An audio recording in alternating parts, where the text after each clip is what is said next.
anybody knows how to turn this off, we can just have it all off. Now, that's the end of the DVD. Now, what you've just seen is all about Building 7. Building 7 was not even mentioned in the 9/11 Commission report. They can't explain it. They still can't explain it 6 years later. This is only one of hundreds and hundreds of things unaddressed by the 9/11 Commission. But there are millions of 9/11 truthers around the country who believe that this is a smoking gun that proves 9/11 was an inside job. If they took a few weeks to plant explosives in Building 7, surely they also did it in Towers 1 and 2. But you know, even if these 9/11 truthers are wrong, even if the official conspiracy theory is essentially correct, you know, the one about 19 Arabs with box cutters and an old man on a dialysis machine in a cave doing this all by themselves with no help from anybody. Even if that official Bush conspiracy theory is essentially correct, the American people still need to know, for example, why their multi-trillion-dollar defense establishment was unable to protect even their own headquarters from an unarmed aircraft. The truth about 9/11 is that after 6 years, we still don't know the truth about 9/11, and we should. I am therefore appointing a commission to conduct a new and truly independent investigation of 9/11.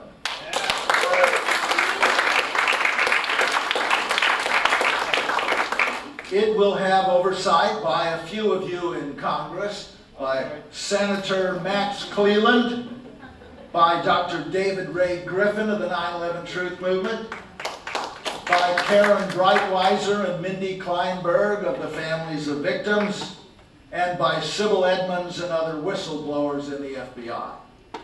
They will have full subpoena power, able to require sworn public testimony from anyone up to and including me and the previous president and vice president. I think we've had enough so-called testimony behind closed doors with no oaths and no transcripts. This time, we want the truth. The new commission will examine all the evidence, even that which seems to contradict the official story. There's a mountain of it. And the new commission will have no predetermined conclusions about who the conspirators were. I mean, I've warned them, don't even assume that Cheney was guilty. There have been all too many Pearl Harbors, Gulfs of Tonkin, 9/11s, and Reichstag fires. We must make it clear that the truth will out.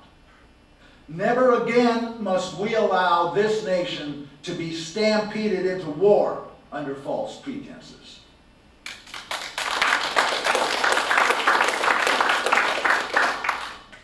Speaking of war, the new Secretary of Defense, the Chairman of the Joint Chiefs of Staff, and I have redefined two basic missions for our armed forces: to deter anyone from attacking the United States with weapons of mass destruction, and to defend our shores and borders from foreign invasion.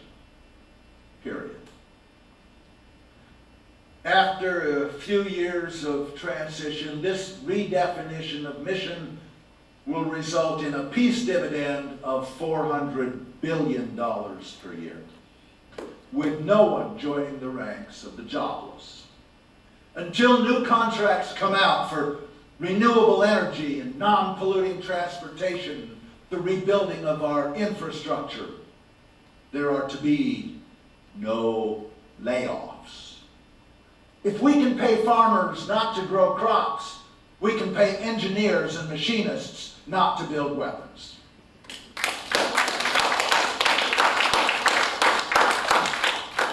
And among the new weapons we will be paying them not to build our new nuclear weapons and Star Wars weapons in space. The part of the defense budget which is absolutely inviolable is that part which takes care of our veterans. The VA must be fully funded.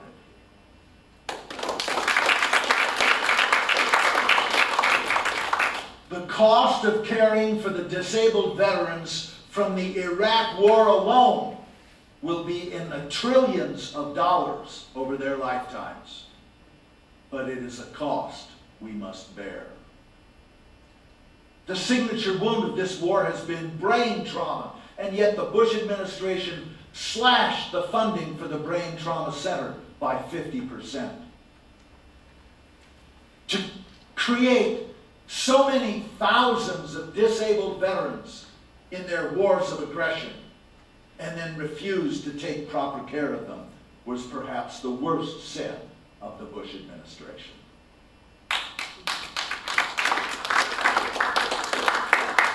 The care of those wounded in action, racked by PTSD, and poisoned by depleted uranium is not a discretionary expenditure to be avoided by delay, denial, and bureaucratic red tape. It is a solemn obligation of this government, and it will be met.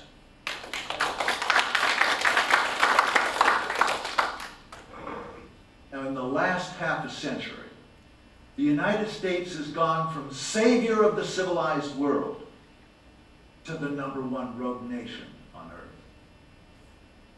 As a result, despite the spending $1.5 billion a day on military power, the American people today are less secure than at any time since the end of the Civil War. The expenditure of $14 trillion since World War II has resulted only in giving the American people more insecurity, massive debt, and the loss of many of the cherished rights enshrined in our Constitution. It's time for the cycle to end. It's time to end the belligerence, bring home our troops, and rejoin the family of nations. And that's what we're going to do.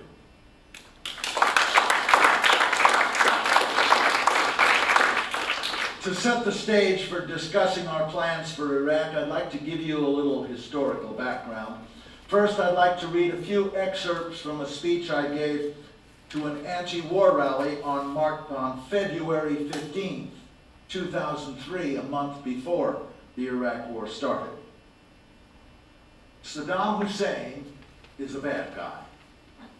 He's a bad guy now. He was a bad guy in 1990 when April Glaspie of the State Department gave him a green light to invade Kuwait. He was a bad guy in the 1980s when Donald Rumsfeld sat down with him for a chat while Saddam was supposedly gassing the Kurds. He was a bad guy in 1977 when Zbigniew Brzezinski met with him and proposed the invasion of Iraq, resulting in a decade-long war killing millions of people. And he was a bad guy